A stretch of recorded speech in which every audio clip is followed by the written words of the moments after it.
Recording. Okay, welcome everybody. Today is the 8th of May, at least in most time zones. One of our participants, it's already the 9th of May in New Zealand, but you're here attending the Dallas Personal Robotics Group monthly meeting. This month we have a very special presentation from Miro and Max with their Mars rover model called ExoMy. Before we get into that, I wanted to share a few thoughts about the club. For those who may not be aware, Dallas Personal Robotics Group has been around since 1984. We're a tax organization of a 501c class, so educational focused. We normally meet every Tuesday night in Dallas and every second Saturday of the month. But since the COVID time, we have gone virtual, and that's made things very interesting and much more broad-based. We're all about things around robots. So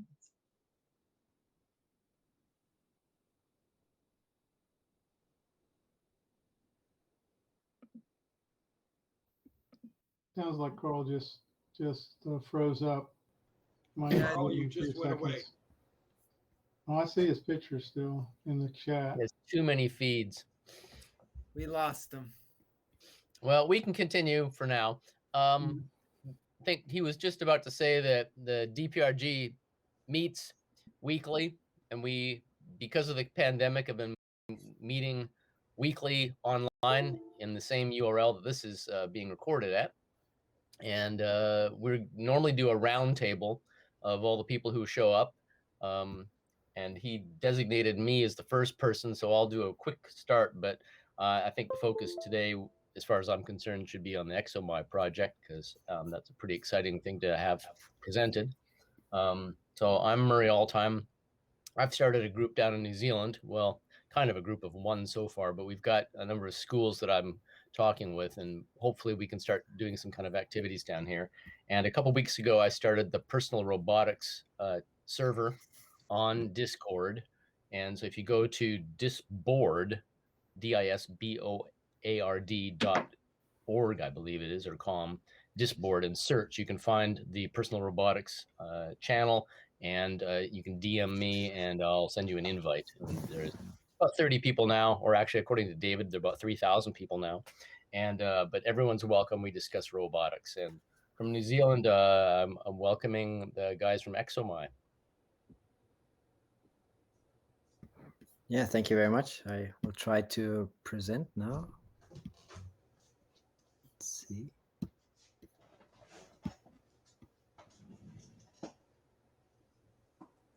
So it says that Google Chrome doesn't allow me to share this.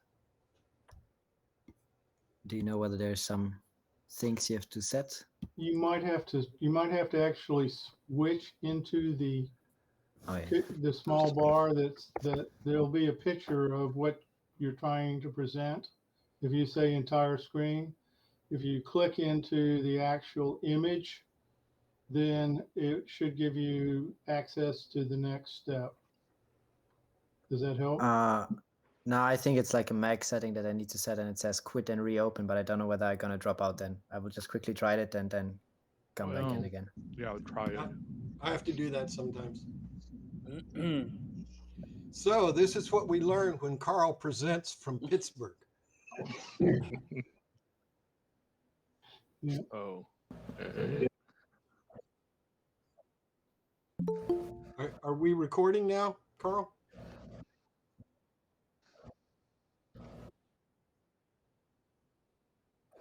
Right.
Thank you very much. Thank you very much, Carl. So I can start with the presentation. On the screen, actually, the ESA Planetary Robotics Mars Yard. And if you go to the next slide, I will tell a little bit. We both worked 2 years together at the Planetary Robotics Lab. Maybe someone has his mic still on because I can hear myself in the background. So if you could mute yourself, that would be great. Yeah, that's better. So we both were really studying mechanical engineering and then went to ESA almost directly after some internships. And we worked 2 years on some missions, some early concept phases, and ExoMy started as like a side project that we developed over time. Nowadays, we don't work at ESA anymore, so both Max and I left, and therefore we have to change the slides. They cannot be ESA slides anymore. They're now ExoMy slides. And Max is now working at the rocket factory in Augsburg, where they develop new launchers. And he's analyzing and writing tools to analyze data from propulsion tests.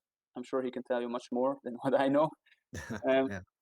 And I'm a mechanical engineer. I just joined I joined one guy, and we do contracting, 2 people, for aerospace industry in Switzerland, and also some laboratory automation. Now, how did ExoMy start? At ESA, every year, we have an open day where you have a lot of people from all over the country, and sometimes even internationally. They come and they can visit the premise of ESTEC. ESTEC is based in the Netherlands, where we worked, and ESTEC is the technology development site of ESA. ESA has a lot of different sites around Europe, and ESTEC is where the technology development happens. And so you have children, you have teachers, you have all kinds of folks visiting. And our goal in the Planetary Robotics Lab is to fascinate them and to inspire them and to show them what we are doing. And this is one of these open days. And you see Max on the left, me on the right. And you see that the kids line up in the front, and there's our Mars yard, our Mars simulant.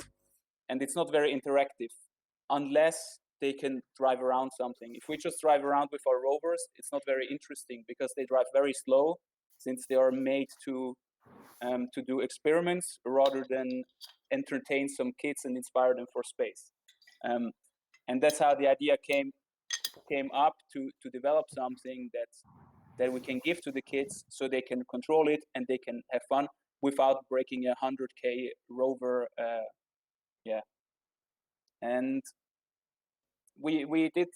It was important that it was very cheap, and when we designed the robot, we also had designed it from the beginning with the thought of making it open source. So we wanted to avoid having lots of expensive parts or complicated parts to manufacture. So there are no bearings, no ball bearings. There are no special axles that you need to cut to a specific length. We just use screws for that. We don't want to have a very technology-like looking thing. We rather want something that the kids will look at and they will love. And ESA has, similar to Mars 2020 of NASA, the Perseverance rover, ESA has the Rosalind Franklin rover from the Exomars project. And a lot of the design elements are inspired from Exomars. And so we started, actually, this is Shankar. He started 2018 with the absolute first ExoMy prototype. You can see it looks very different than what we have now. But you can see that it was working, and you can see how it already showed the basic functionality of driving around in the Mars yard and actually maneuvering in difficult soil like this. And so we built up from there. We did another prototype the next year, improving on the design. And then in 2019, we added the camera and we added a face. And this is where we realized, okay, you know, you can have a very crazy looking rover that can do a lot of technology, a lot of different things, and we have 100K worth of rovers laying around or even more. And the people come into the lab and they take a picture of the cute rover that's standing around. They take a picture of the face because it's smiling at them. So this was really something we noticed that the people are really attracted to. And so we took what we learned from this and we completely redesigned the whole system.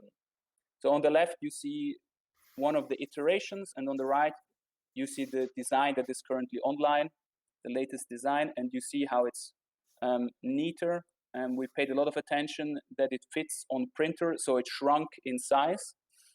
You don't have to glue parts together, etc., etc. And yeah, 1 year ago, I think it was almost like 1 year ago, and in 2 months was the first time we uploaded all the files onto our GitHub, and since then we've been kind of promoting it, and we're very happy to see people around the world build it. Yeah, and you can see the improvements and the difference between the generations, how it goes from something with a lot of like 36 or even more individual jumper cables to something that looks kind of like a rover, to a really well polished product, and we're very proud of that. Yeah, and I mentioned before the similarities to Exomars, and the main points which we identified as being most unique for Exomars are actually the solar panels. So you see the shape; it's like a U shape. Then we have the drill. I skip over the triple-bogie. I'll explain later. The drill cover is one of the most characteristic features because Exomars has instruments on board and the drill in order to identify if there has been or there is currently life on Mars. That's kind of the vision and the goal of Exomars. And also the wheels, they are deforming. So that's also a characteristic of Exomars, and we took over the design. Hopefully your ExoMy wheels are not deforming, otherwise something is wrong, but the idea is there. And what's special about the triple-bogie system is that it has very similar performance and very good performance to overcoming obstacles, but it is extremely simple to build, and it's extremely simple to maintain, and it's actually rather lightweight also. And the way it works is you have the front left and the center left wheels, for example. They are connected over a bogie. And this bogie is on a pivot, but this pivot is not, doesn't have an actuator, so it can move freely. And you have the same on the right side, and you have the same in the back. And because they are all pivoting freely, they balance each out, and you always have equal force on all the wheels, or approximately equal force. And this allows the rover to always have grip on uneven terrain, and even if it goes over obstacles. Yeah. So this is just some specs. It's around 2.5 kilograms. I don't know how much this is in freedom units, but I guess you can do the math. And we have a size, it's about the size of a cat. And what is really nice is that the battery really lasts quite a while. So we have, during the open day, we just had to change the battery one time. And the open day the ExoMy was in operation for around 8 hours. So it's really fun that the kids can just drive around without any worries of emptying the batteries quickly. If the ExoMy a bit more in detail, I mentioned already the triple-bogie, and what's new in this latest version, or latest in the current version, is that cables are running internally. Then we have actually 6 wheels, and each of the wheels is actuated, so all of the wheels can drive. Same, all of the wheels can be steered, and this is again a difference to the NASA rovers, because on the NASA rovers only the 4 outer wheels can be moved or can be steered, and with this we can actually do crabbing. So you can drive sideways, you can drive in X and Y direction without changing the rotation, the orientation of the rover. Because this rover should also be interactive for children and and should be easily customizable, we added some cosmetic features such that you can easily change the head of the rover. You can see on the left side the selection. You can easily change the mouth, and you can also reorient the pupils where they point. In order to drive indoors, we added wheel sleeves, and these are usually printed out of TPU. You can slide those over the normal wheels like that. It's not vibrating as much if you drive on the loose ground. But people have come up with other ideas how to solve this problem, like rubber bands on the Discord. It's really fun to see how the community kind of picks a problem up and solves it in different ways. There's some switches in order to activate and deactivate ExoMy, turn it on and off. And finally, I think we have a camera. If we look inside, yeah, some nice renderings. If you look inside, we have a LiPo battery, or you can build it with a LiPo battery and an alarm, so you get notified when it's out of battery. And finally, I guess there's the camera. What is there still? A Raspberry Pi, yeah, it's important. We tried to pay a lot of attention with the whole system, that it's built with fully available, easily available components all around the world. So we use the Raspberry Pi and a camera. Scheiße. Okay. There's also DC converters in there, because we have to provide different voltages for the Raspberry Pi, 5 volts, and different voltages for the motors again, which run at 6 volts. And what we noticed actually is if you have them on the same DC-DC converters by running the motors at 5 volts, the current spike that the motors have on startup, they actually cause the voltage to drop, and then the Raspberry Pi will crash. So it's good to have these always separate. And yeah, the electronic subsystem is rather simple. We have our battery. We use the LiPo, but you can use anything. Goes to a main switch. This main switch provides power, or disables and enables power for the whole system. And then switch 2, you see it powers one DC-DC converter, and this DC-DC converter provides power to the motors. So if you want to start up the rover because you want to program something, but you want to be sure that it doesn't cause any havocs, you put the motor switch off, and then once you have it in a controlled environment, you can put the motor switch on, and this was very useful for development. And then the DC-DC converter 2 is powering the Raspberry Pi directly, and we control these off-the-shelf RC servos using a PWM board, and this really saves us a lot of custom cabling that you have to do if you want to control them directly from the Raspberry Pi, because we can just plug in the servo cable into this PWM board, and it's very reliable because it has 16 hardware PWM channels, so that's really good. Yeah, so now I'm gonna talk a bit about the software. So the first version of ExoMy was actually built on with an Arduino, and had like a Bluetooth control. But we quickly thought, yeah, like if you use an Arduino, it's the one thing that you don't have is like it's not that much. You cannot extend your system that much. Like you have one script that runs down, and it's quite tough to implement new features into it. And since we also use in our lab, we introduced ROS now to all the lab robots, since it's like quite a nice environment if you want to implement like a bit tougher software, if you want to write like organized software, and also the advantage of ROS is that you have a lot of standard tasks for robotics and also scientific robotics already available. Like you have SLAM algorithms in ROS that are already available and nicely to use. And yeah, the whole system is quite easy to use. Like if you have a bit of pre-knowledge, of course.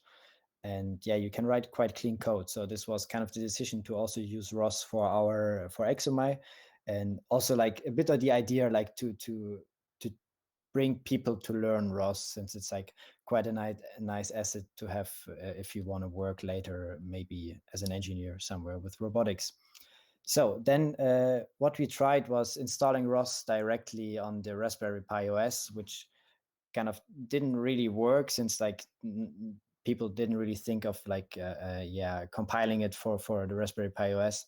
So there I had a bit of trouble getting it running there. So then the other idea was like installing Ubuntu directly on the Raspberry Pi.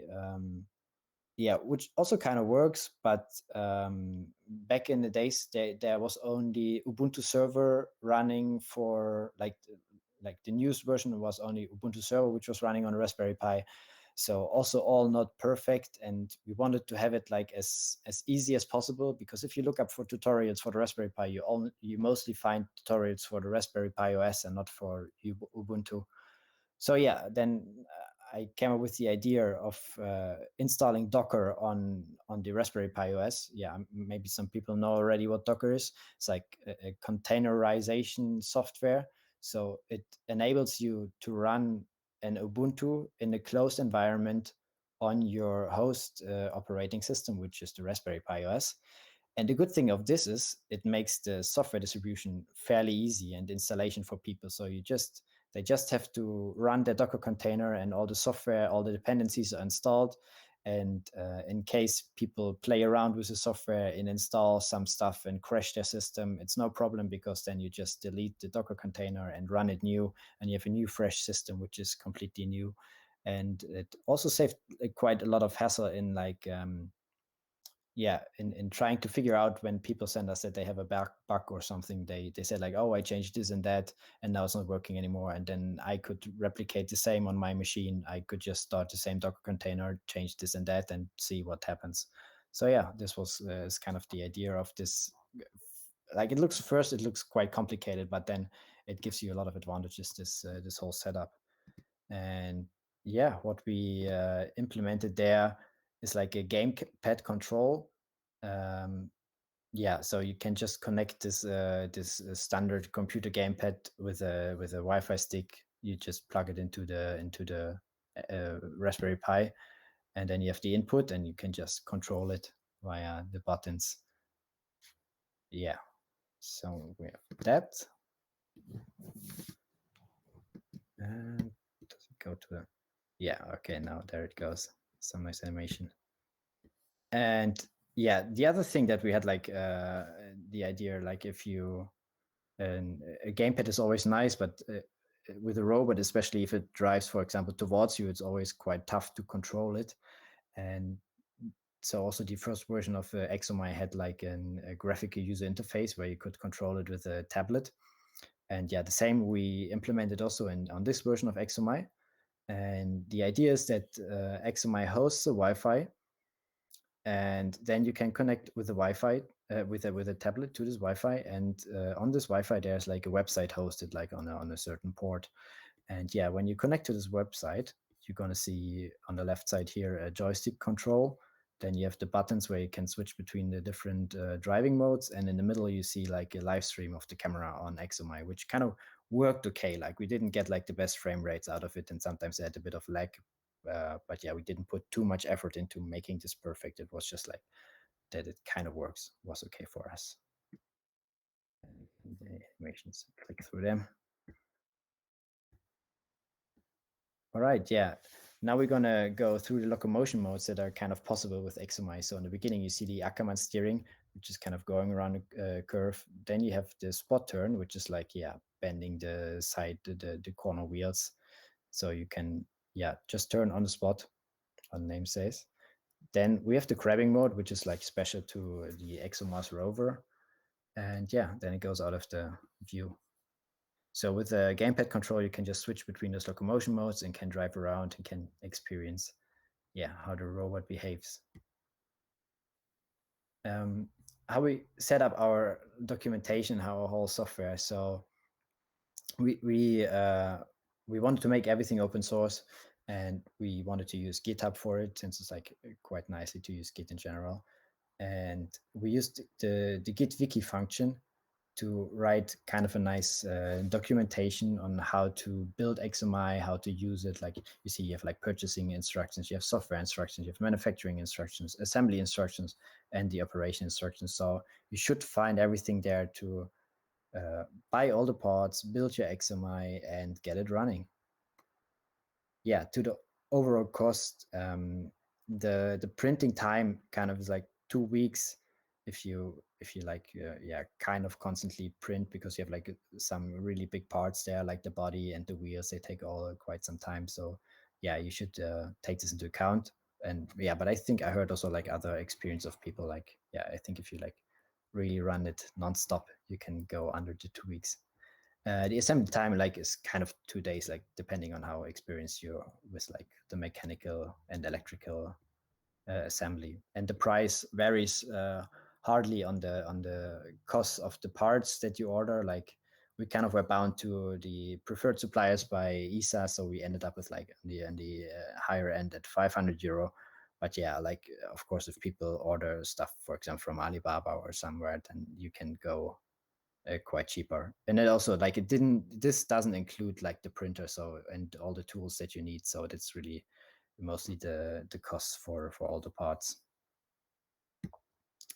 Yeah, so we have kind of this challenge in our lab. We have this nice hill, and it's about the robot, whether it makes it up the hill. And you see it has like quite some nice performance there. Goes up and there. Yeah, you see a little bit of change, like when we changed to the smaller footprint of the ExoMy, that it had a bit more struggle to go up the mountain, but it still does well, and yeah, nicely performs on this on the soil.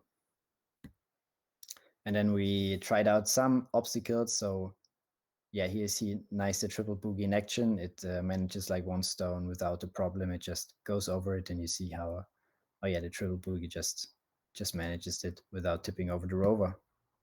Then we went down with 2 stones and want to see how it is if like all the wheels get in contact, and also there you have like no problem for that. And then we took it even further with like 3 stones and went on. And yeah, I see like it had a bit of problems in the end, but it kind of managed it. And yeah, the obstacles are kind of the same size as the wheels, so it's kind of impressive to manage to get over them. And yeah, we have also some corner where we have like those I think it's called bedrock. It's like some formations that come up on Mars quite often, and there quite some rough terrain, and also manages perfectly to go over it. Yeah, the ExoMy showroom. So it was kind of fun. We put out like we put out the wiki, and then didn't expect much out of it. And at some point we just randomly got a message on our Instagram channel from Eric from US, who just posted a picture of ExoMy and said, oh yeah, that he's done it. And we got in contact with him and then talked a bit with him. Yeah, so he built it, and it seems like his cat is enjoying it. We have Peter from Spain, who's also building it, and a friend of Miro actually took a head of ExoMy on a round trip through Australia. And yeah, since then, like a lot of people just like build it, and a lot of variations. People are starting to modifying it, and it's really nice to see that things are going on there. The next steps. So there was an idea to transition to ROS 2. I kind of made the job already of transitioning it, but I didn't have the time to test it enough. So it's out there, the code on a branch of the GitHub, and then it's off to the people to try to figure it out whether it works or not. Simulation, I also worked on that, and since we also internally for ESA developed like an education course where they want to use ExoMy to educate students, and for that they also want to have a simulation. So I also programmed that. It's also kind of running nicely, so it's also in the GitHub it's also on the GitHub page described where to find it and how to make it. And yeah, we try to help people in their build and try to be a bit active on the Discord, which is kind of tough since we now both are fully working and not working in the robotics fields that much anymore. So, but yeah, we still try to support people and do stuff. And yeah, Miro is maybe thinking about making kits, since we got often the question about whether there's a kit available for ExoMy. Since some people don't want to go through the trouble of finding all the parts from some suppliers. And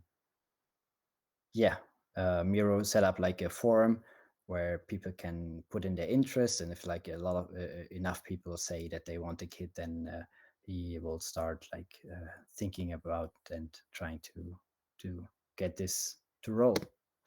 And thanks for listening. That brings our presentation to an end. And we have of course here the official GitHub, the official ExoMy webpage that's like hosted on the GitHub, and it leads you to all the GitHub pages. And then we set up the GitHub, the Discord server where people can talk, and it's really nice to see how people help each other. And for example, trying to find suppliers or tips for 3D printing and everything. So it's really nicely to see how people interact there. Then we have our GitHub, and we made an Instagram channel where we posted quite some stuff. We should go on again and post some more pictures there. And same like for the Twitter, we just like kind of replicate the Instagram. And that should be it. Max, are you open to questions? Yeah, sure. Bring them on. Well, we're not actually on Mars, so most of the running of the robot. Oh, by the way, excellent. Thank you very much. Do you have, yes. Do you have some pictures or videos of the robot running in a more earthly environment, like going over curbs and down sidewalks and grass and things like people are. Thank you.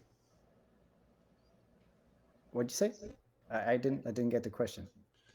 Do you have video or pictures of the robot running in more earthly environments, like backyards and curbs and driveways and things like that? No, right now I don't have it available. I saw some people like going in the backyard and driving around there. I haven't seen it on the street yet, but it's definitely what you can see is that the wheels are a bit more performant on the sand environment. That's what we kind of designed it for. And that's also why we try to implement those wheel sleeves, because as soon as you want to show it to other people and go into the office and drive on, I don't know, like carpet, and then those wheels with the grouses are not performing that well anymore. But I was specifically interested if it can climb over a curb. A curb? Well, what is a curb actually? It's this Randstein. So okay. I mean, it depends a lot on the grip you have. As you see in the video, overcoming an obstacle the size of its own wheel was not a problem, assuming you have some kind of grip. So I think if you have a rubber band or the sleeves around your wheels, I think then it will be possible to overcome a curb, assuming it's not like twice the diameter of the wheel. Yeah. Have you tried to climb steps? No, we mainly tested in the Mars yard.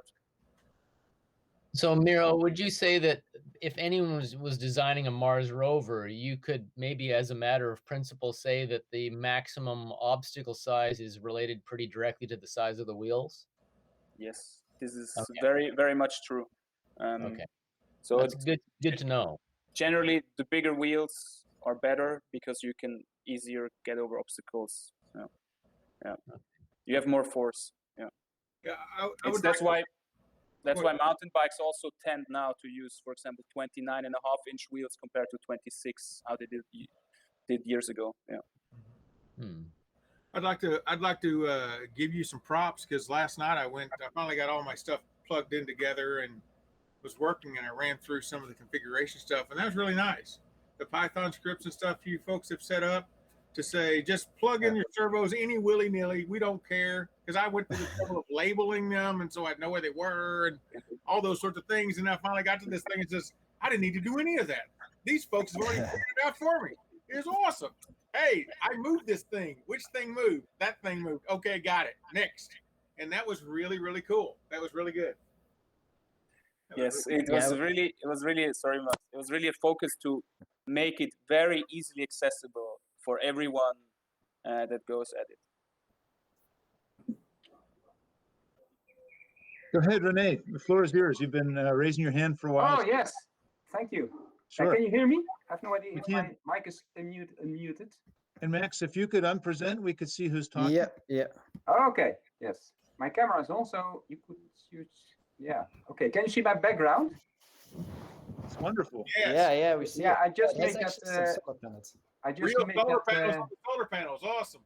Yeah, I just made that that picture because I finished the robot last week, and now it's driving around and it's running on the solar panel you see. And the question I had is about ROS. I think it's a very good choice to have that on the robot.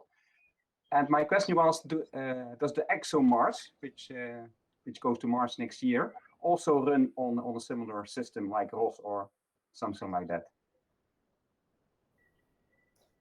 Like definitely not on ROS, since No. ROS has a bit of problem that it's like, at least the ROS 1 version is not really real time, doesn't have real time properties. So they wanted to change this on the ROS 2. I think that's a bit better. But Okay. yeah, in general, since it's also like an open source thing, I think that the software for Exomars is developed by Airbus. And yeah, it's like some proprietary software. It's nothing open source or anything. Yeah, Okay, interesting. Yeah, and by the way, on the wheels you see on the robot I printed, you see some black rings, and that's a very nice solution for getting grip. They are.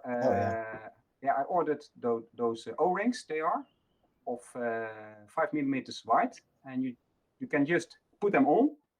And they also work in sand because then they sink into the sand, and wheels still have the grip with the teeth of the wheels. And on the hard floors, they give a really smooth ride. So that's a very nice solution for the wheels. That looks like a great idea. Yes, and they fit perfectly into the grousers, I would assume. So they don't move around. Yeah, exactly. Cool. Very cool. So I have a question, and first of all, I think I'm in awe, like everyone else on the thing here. This is awesome. But what kinds of lessons would you say were most interesting in as you went through this project to pull it together? Like the first lesson that I had to learn on the hard way is like don't trust cheap hardware. So I showed you like the first version of ExoMy had like a lot of those jumper cables. So we bought like this, I don't know, €3 jumper cables, and we connected it. And I was wondering why I was sending perfect PWM signals to my motors, and the motors were not doing what expected. Like they just did random stuff, and I checked again and again my software, but I was 100% sure that my software is perfect. And it turned out that then at the end, like I took like the resistance measurement device, and I checked the jumper cables, and it turned out that some of them were just like not working. They were like super high resistors. So yeah, some jumper cables were just broken. So then that's why we tried to simplify it even more and get rid of these jumper cables. Max, do you have any feedback from the motors and the wheel position? Unfortunately not. Like since they are like really cheap motors, they don't have any feedback. It's actually a bit sad because like you could do a lot of cool software if you would have this information. I mean, you still have to account for the slip that the wheels have, but I mean that's what we do with the robots in our lab. Like we measure the turns of the wheel. We have some feedback, and then you can do some like short time calculations on how far you drove. Is your vision that this robot that the kids would mostly drive it remotely through a controller? Yeah, I think for kids, yes. And I mean, when we first designed it, it was a bit more. We thought that more the target group would be like students that kind of want to get a bit more, like just giving them a platform, and they can do then some software development. I mean, AI is always like big today, so that I don't know, you do implement like some object recognition or something. But yeah, it turned out that people just also enjoy driving it around. So. I think what would be really great, and I think this is where Ross would, why we chose also Ross, is if we could get some basic robotic functionality in there, because as it stands, we don't use the camera for any intelligence. So it would be great to have some kind of visual odometry or SLAM system running on the system. In the time we were working on it, we didn't have time to do it, but we hope that in the future someone will take the time and do it, because then you could have a system which is easily to build, where you can showcase the locomotion capabilities, but you can also showcase the robotic capabilities of automatically navigating, for example, a garden or something like this. Well, I don't know if I'll get there, but thanks to the DPRG folks here, they have a contest in August that you need to come up and touch a series of 3 cones that are somewhere between 100 and 150 yards apart in a triangular fashion. And my intent is, once I get this motivational, is to throw a camera, not put a head on it like the nice happy face, even though the happy face is cool, is to put a pan and tilt on there with the camera, throw it through some of my cognitive services, because I'm a Microsoft MVP, so I get a little extra Azure credits here and there, and throw it to some of there, see if I can train it up. And this contest is autonomous only, so we'll see how far. I don't know how far I'll get. I have no idea. Hopefully I can get to the first cone, which is not going to be that far away in a straight line drive. But if I get there, maybe I can get to the second cone and recognize it. That's my intent. So we'll see how far I get. And I'd also applaud you on going, because I've not had a whole lot of success with Ross 2. I've been banging on it for about a year or so, and I've been talking to folks. But looking at it, Ross 2 is I think is a better platform because of its distributed nature. It doesn't have a master server relationship going on there. It's distributed nature on the thing, and I really like the architecture. How well it's architecture. I mean, that's using a lot of I want to say, use the word modern. I'll put it in air quotes. Modern software development type technologies, and on this hardware, which traditionally, in the hardware sense, they will get something to work, and it will work, and it will work fine. But then if you have to go change it, it makes it very difficult to go change because of the coupling that goes on between all those different parts and pieces. And I think the Ross, any version of it, helps separate that out and makes that better going forward. So yeah, thumbs up on all of that. Thumbs up on all of that.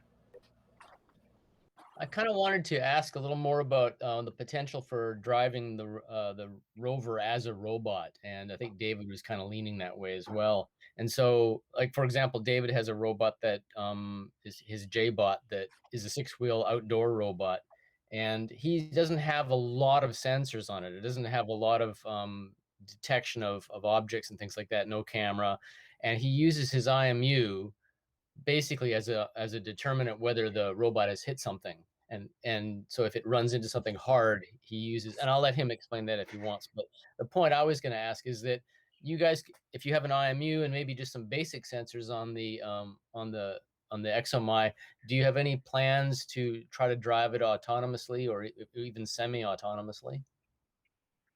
Well, we don't have at the moment, actually.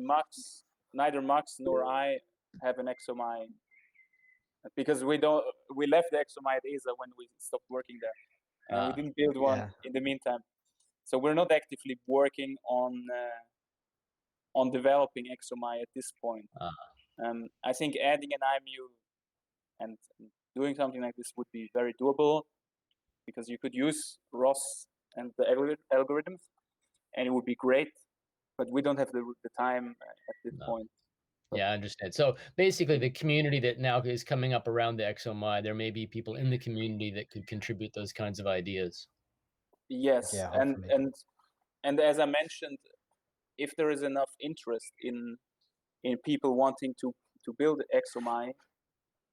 If you fill out this form and you're interested to buy a kit, then I might actually go out to start selling these kits to make it easier for people to build them. So I hope that within the next 6 months I will also get more active again within the ExoMy community and I can also contribute to the development a bit more than what was possible in the last 5-6 months. Yeah. Yeah, well, I imagine you guys will be kind of busy with new jobs and all that. Yes. Hi everybody. Hi, Peter. This is Peter speaking. I am also new to the robotic scene in terms of building things myself. I was very excited about the ExoMy because it's the 6-wheel approach to running the robot. And I previously only played around using Mindstorm's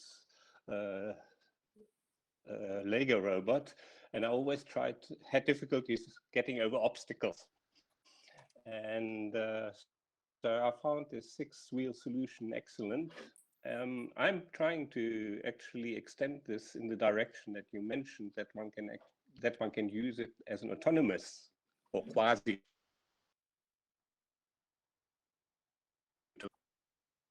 autonomous robot, that it has a lot of potential for that. In fact, I saw, and there I would really appreciate if anybody has some feedback, I saw there's a parallax motor that does have an encoder on it, which has very similar dimensions to these motors that are used here. So with that, one could then get more accurate feedback as to how far the wheels are turning, because that at the moment is for me the limit where I have difficulties. I try to calibrate the robot and to try and then work out where is it going and use other environmental information like the video, but that gets tricky. And Parallax has got a servo motor with an encoder, which is very similar dimensions. So I wonder whether anybody has any experience, whether they're any good, and whether it's worthwhile investing some money to put those on this machine. Yes, Peter, if I can say something about that, I have experience with that. And if you want, you can contact me. I do not know if you are also on the Discord server, because then we can talk there. Indeed. Okay, then you can contact me, and because I have indeed some experience with those motors. So Peter is actually the second person outside of ESA to have built an ExoMy, so he's quite one of the early adopters. I didn't know that. He was also in the slides, or his ExoMy was also in the slides, and it's I was not aware of that. So it's great that I see you for the first time now, Peter. Hi. Yeah. And maybe I can say something regarding what you mentioned and the wheel encoders. Even though we also have wheel encoders in our lab on the bigger rovers. Usually, if you drive on rough terrain, and even if you drive on hard surfaces with rubber tires, even then, the wheel encoders, they only are accurate over a very short distance, because you have drift and you will see that your map starts to shift around. So if I would want to implement any kind of autonomous functionality on ExoMy, I would look into monocular vision, so using a single camera to do SLAM, or what is probably the easiest and where you can get long distance results would be to add a small GPS sensor. If you want to do it outdoors, you add a GPS sensor. Like this, you have a very accurate absolute position of your rover, and then add some sort of obstacle avoidance. So you can say, go from this point to this point, and you have an obstacle avoidance sensor. You can use you could use the camera, but you could also use, for example, infrared sensor or something like this. And then you just say go there, and then you program a simple logic. If you see an obstacle, go to the right, left, or go to the right, and then go back to your target. And that would be my approach to get something done quickly. Miro, thanks for that. Yeah. Miro, there is another option which I've been exploring Carl, the president of the DPRG, and I are both building Mecanum robots, and the PMW 3901 optical flow sensor was developed for drones, and so it has a minimum distance of around 80 millimeters. But you could possibly put one of those on the bottom of the ExoMy aiming down. And then I've been testing out a brand new sensor from Pimoroni called the PAA 5100JE, which is a 10 to 35 millimeter optical flow sensor. And so if you aim this at the ground, you can get a relatively accurate XY coordinate movement of the ground. And that might also serve as basically visual odometry when you can't, or when the physical odometry isn't working so well. Yeah, I think I didn't know this exists actually. These optical flow sensors. I knew optical flow from monocular vision, but it's great if you can already buy them and you don't have to worry about implementing it. But I think that's a great solution to have something other than the wheels, because if you drive in loose soils or others, if you drive anywhere, you can basically not trust your wheels. Yeah, I think it has to be a combination probably of these things, because if you've got odometry, you get certain benefits off that, and then an optical flow, you get benefits off that, and then the IMU as well is giving you data. And I think David again has shown that it's the combination of different sensors that gives you a better view of what has happened on the robot. Totally.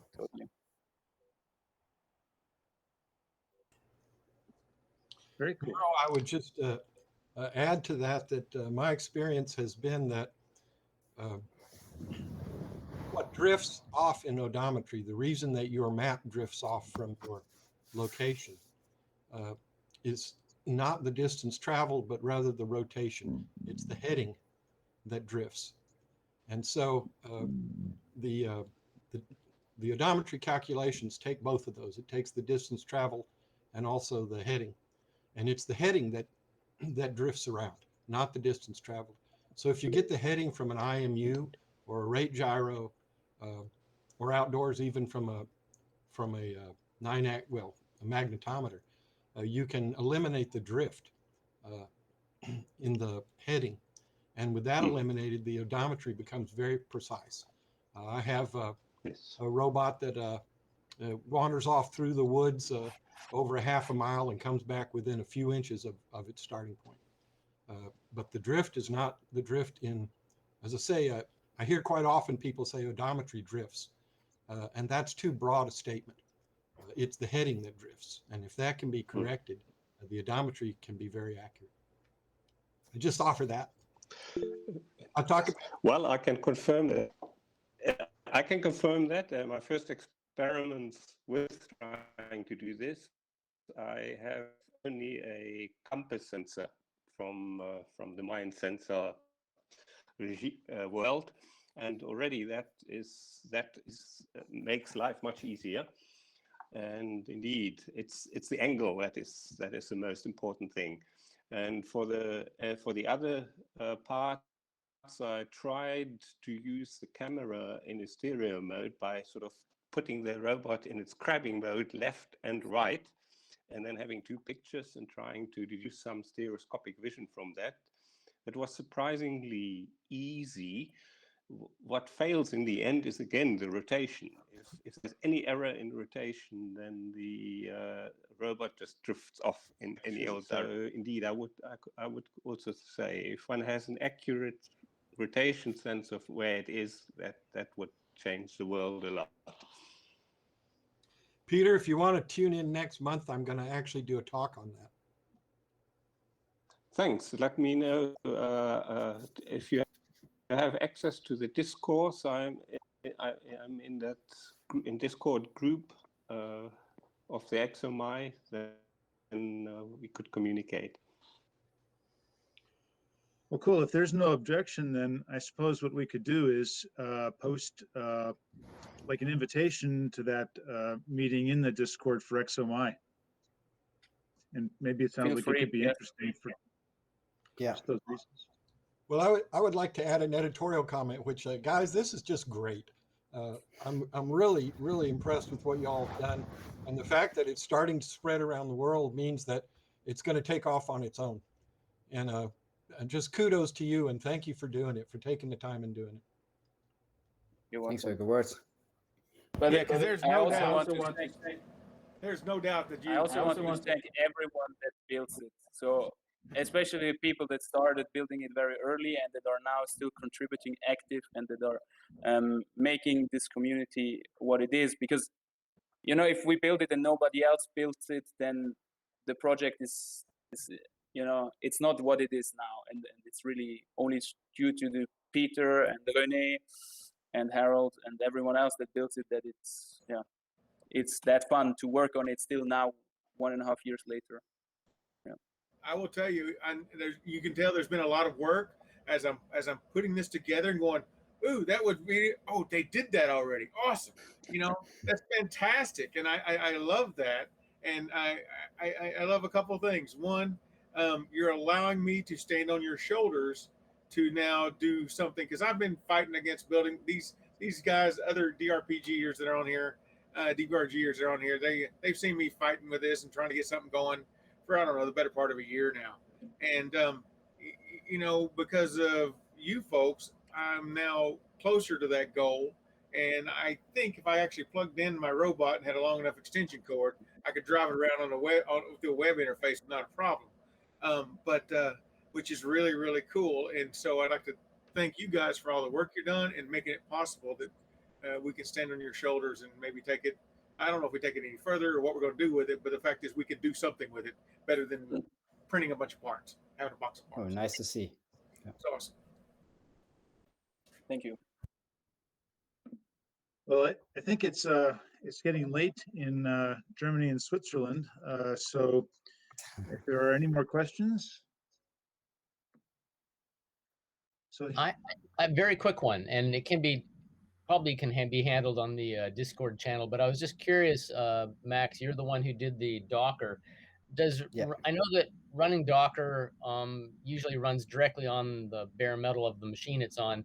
Is there much overhead of running Docker on a Pi? Has that really been a problem, or do you have no performance issues? So performance-wise, absolutely not. You don't really feel it. You can totally run it. I mean, it's quite heavy. Your Docker containers can get quite heavy in size, but if you have a big enough SD card, it's no problem. And performance-wise, people are always afraid of it, but it's like the Raspberry Pi is so overpowered, and for this little bit of Rover controlling, it's fine.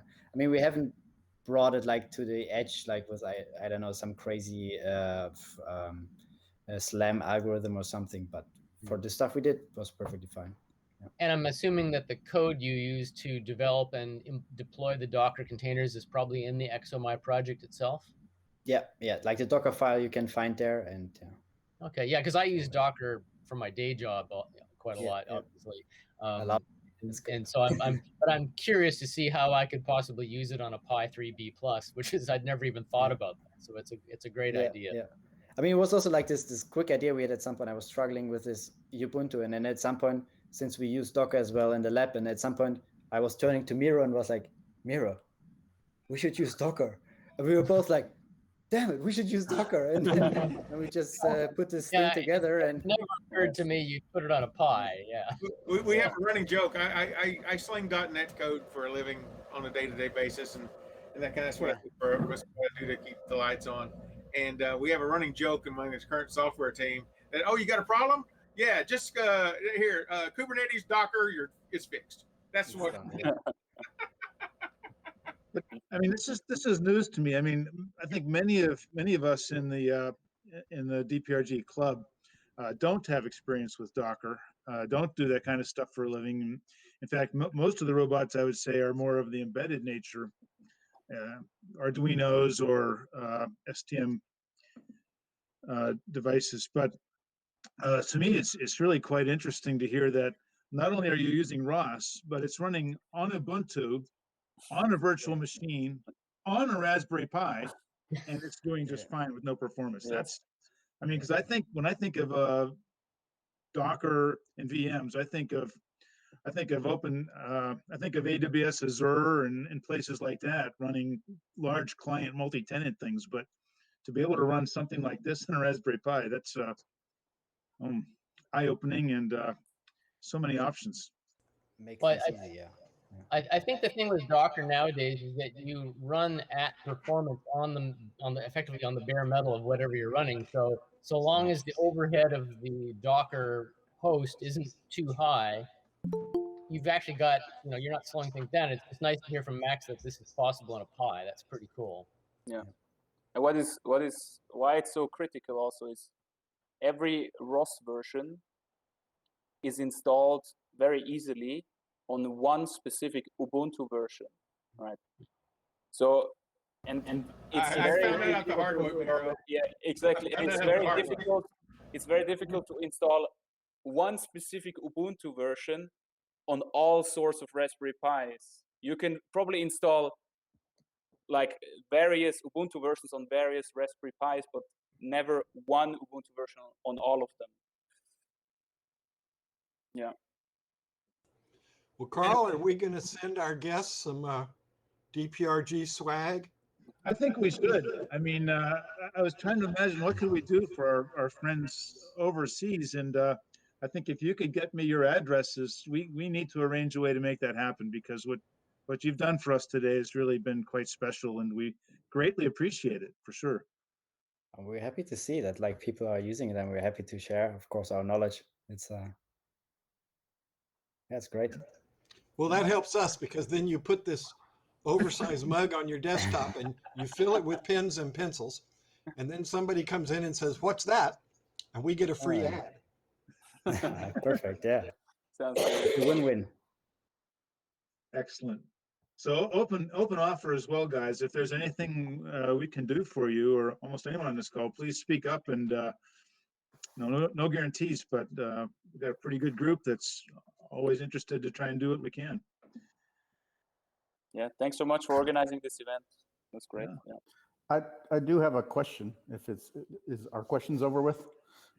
Kareem, jump in. Go on. All right. So if we were interested in upsizing it a bit, and not using necessarily 3D printing for all of it, but just sort of patterning on the robot, what are the lessons that you have in terms of what things that we would have to look out for in terms of durability, reliability, capability, that kind of thing?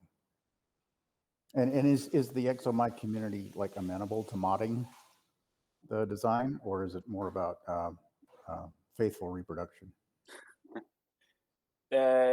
No, you can. We're very happy if you take it as an inspiration and you modify it, because we did the same. We also took the open source rovers that are already out there as inspiration. We took what they already did well, and we used that knowledge. So we're happy if you use it. And regarding lessons learned, so for 3D printing, scaling it up is possible, but you have to, of course, split the parts, I guess. Depending if you want to use it outdoors or indoors, you have to really be careful what material you choose. And at the moment we used, so we always directly connected, for example, the steering brackets to the motors. If you have a lot more load on the motors, you might want to add some different bearing solutions, so the force is not going directly through the motor axle. So this is one thing that I would pay attention to if I would be designing a bigger robot. And it really heavily depends on the type of motor that you use, how your design will turn out, or how a good design will turn out. Because if you use a brushless DC motor, it might be completely different than if you use a much bigger RC servo motor, like these standard plain servo motors. Yeah. What was the torque of the servo motors that you did use? Do you know? Not by heart, but okay. Those are continuous rotation servos, aren't they? Yes. Yeah. So we have continuous rotation servo motors in the wheels, and then basically the same format as the steering. Okay. You could easily use normal DC motors brushed in the wheels, but then you would have to do the control with a little board or something. Yeah. Kareem, just as a note, I kind of was inspired by the ExoMy, and as you may know, I'm currently trying to prototype 1/6 of a Mars rover based on the same scale of the ExoMy, maybe slightly bigger because I'm limited by the parts. But the Servo City in Imperial units, and I just learned the Go Build a project, or parts, I should say, are metric. So I'm now going to transition to Go Builda, but I think it'd be possible to, using the Go Builda parts, to build at the same rough scale as the ExoMy, a extremely durable, stainless steel and aluminum robot. And then the question is, servo motors and things like that. And there's a 22 millimeter motor that I've bought that looks pretty strong. So I think it's possible to build a metal version of this slightly bigger using commercial parts. And like I said, I was pretty inspired by the ExoMy, and that's why I started on my own Mars rover project. One thing that I sent now in the chat is the Sophie rover by Roger. So this is a rover that is inspired by the NASA open source rover that you might know or might not know. And this is kind of a simplification of that open source rover using aluminum profiles and some servo motors. And I think he also did a great job. So if you want something a bit more rugged and durable, definitely have a look at this. Yeah, check it out. And it looks like they got an Xbox Connect up there for vision, and there's a whole bunch of fun stuff that comes out of that thing if you manage to grab a hold of the IR and the and all that sensing stuff and density sensing and all that kind of junk coming out. If you manage to hack that, there's a lot of fun stuff in that camera, in that head unit. I'd just follow up on something Miro said, for those to whom it may not be apparent, that if you're driving your robot with servo motors, you don't need a motor controller. You can talk to the servo directly with the digital signals.